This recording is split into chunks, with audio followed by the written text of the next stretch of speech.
This is Third Paradigm, and I'm Teresa Caraggio. Today, I'm talking about something that I'm calling CogniCovid Dissonance, because I think that, although strongly related to cognitive dissonance, I think we're seeing a phenomenon that psychologists have not seen in our lifetime.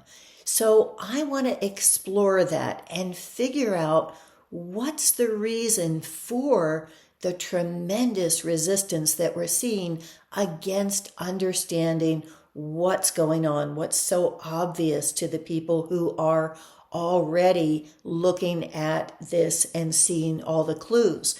But why is it that people who we know and admire and love, who we give full respect to for their intelligence and their integrity, why is it that these people are unable to see it?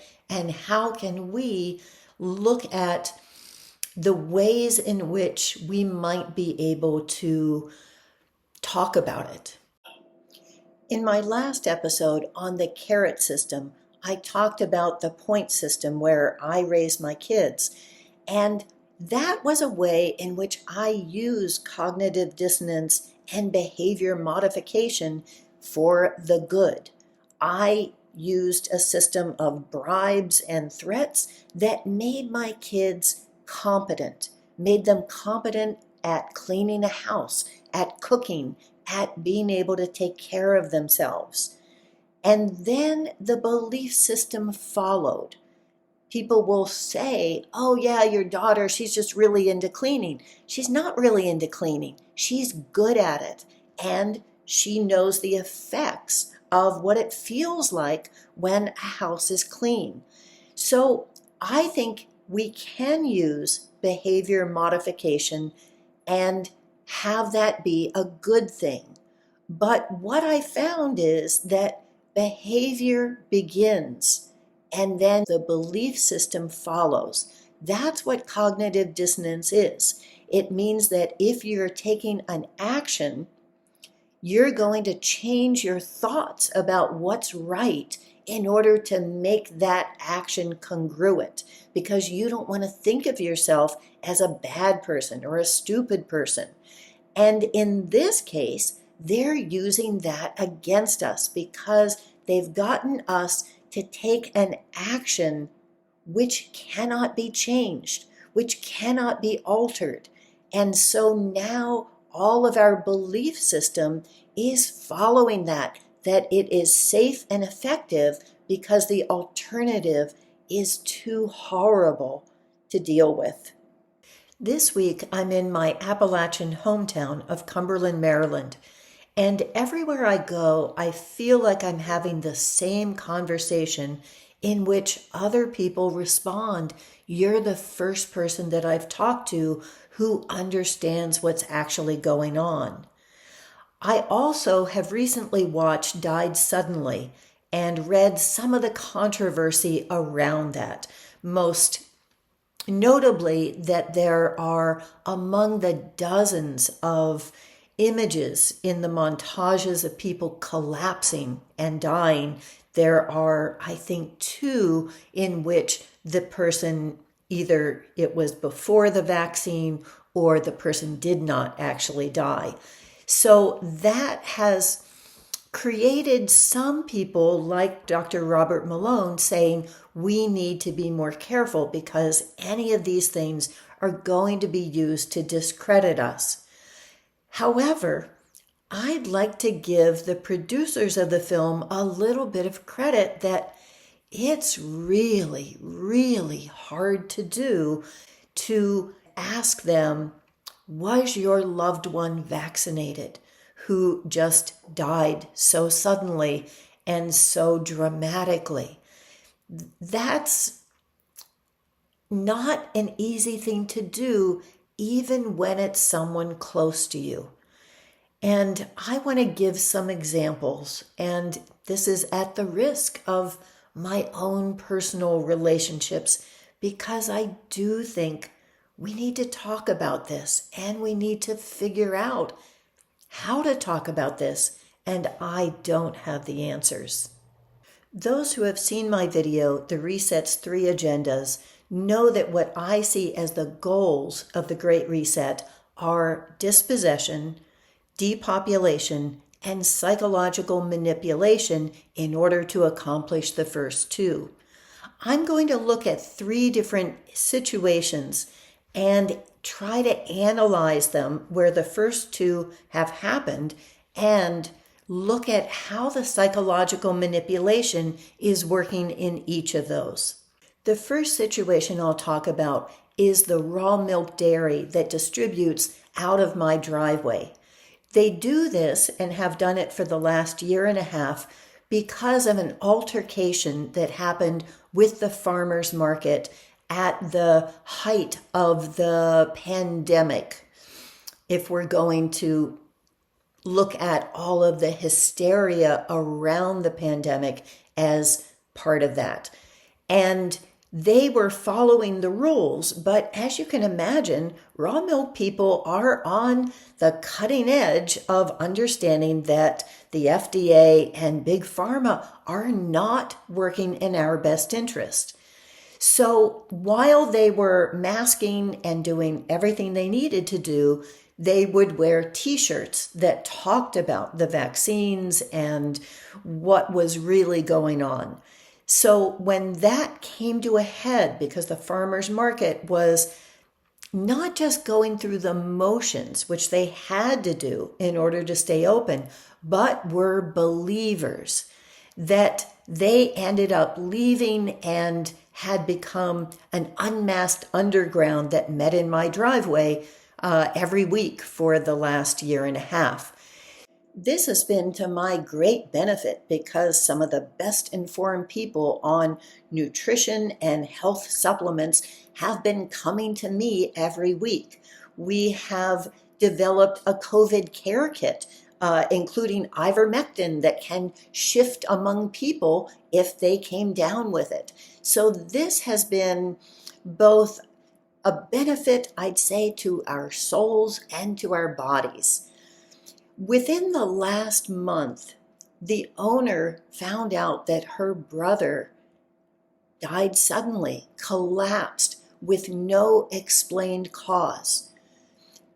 He had said before, you had better get vaccinated before mom passes because otherwise you're not coming to the funeral. Since then, she's talked to the family members who are bereft and said, I know why this happened. This isn't unexplained. But they still continued to go out and get the booster. When asked why would you do that? Their answer was, that's just the kind of people that we are. The second story involves both dispossession and depopulation. I've known the owner of the hair salon that I go to for a very long time, longer than I've known my husband. And in that time, she has gone through a lot of ups and downs and then became the owner of a salon and put a lot of money and debt into refurbishing it and making it into something that was pretty successful before the pandemic. Then she was shut down like everyone else, and they gave her 1 month of free rent. Since then, she has had to pay rent during months on end when she couldn't be open. And then during the time that she was able to reopen, clients didn't come back, stylist had left. She needed a lot of infrastructure in order to make sure that they were allowed to continue to have any clientele at all. Now she's just gotten a notice that they are going to remodel, and so they're kicking her out of her lease. At the same time that she let her clients know this news, she was doing a fundraiser for one of her stylists who had gone in from long COVID and ended up having both of her feet, one hand and part of the other, amputated. I don't know if this is the same stylist who refused to serve someone when they found out they were unvaccinated, someone who was recovering from cancer. I know that was a traumatic incident for that person. But what I do know is that amputation is not a side effect of COVID, no matter what other situations you have. The girl was 29. And if you've watched Died Suddenly, you know as well as I do what the reason would be.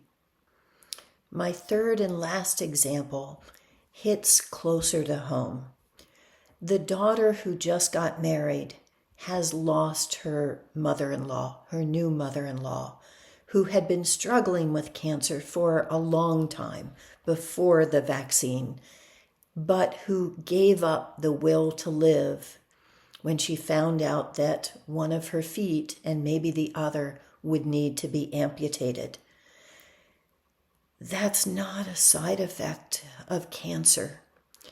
And so my daughter has split her time between her bereaved husband and his family and her uncle who developed cancer, pancreatic cancer that had metastasized within the last few months after being extremely, extremely healthy all of his life.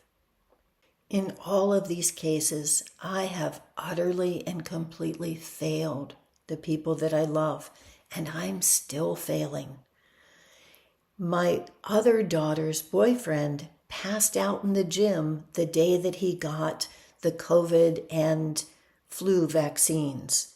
He attributes it to not drinking enough water. I haven't been able to convince anyone that what I'm saying is the truth, including my 3 daughters. The question that I want to ask them is, what would it mean? What would it mean to you if you saw a connection between the vaccine and your cancer, your amputations, your mother's death? This isn't something that they can say, oh, it wouldn't mean anything, and so why bother? Because obviously it does mean something. If you had someone where a tragedy happened to you or someone you loved, the first thing you'd want to know is, how did this happen? How can I make sure that this doesn't happen to anyone else? And in this case, it's a reverse, because in order to admit that it was done to you with your consent, you have to be able to push away the idea that this just happened. And that, I think, is the bind that they've put us all in. While some of us, like my raw milk producer, have been outspoken to the point of being seen as obnoxious and alienating people around her, others of us have been much more cowardly and polite and still have alienated people. But in both cases, it isn't working. And I say this with a heavy heart. I don't think there's any way to stop this train. I think that the agenda that they have set in motion is going to have to play itself out. There's an article that Matt Ehret has written that I will link to in my Substack, and that talks about the Club of Rome and the long eugenics program that is behind all of this. I think we need to look at that as the reality and to figure out what is it that we want to build as an alternative when this all collapses. Because I think that we're wasting our time. trying to keep it from collapsing, even though I don't know what else we can do. For more background on this, here's the Reset's 3 agendas, and here is the Cancer COVAX connection. And thank you for being part of my community, because these days we need each other.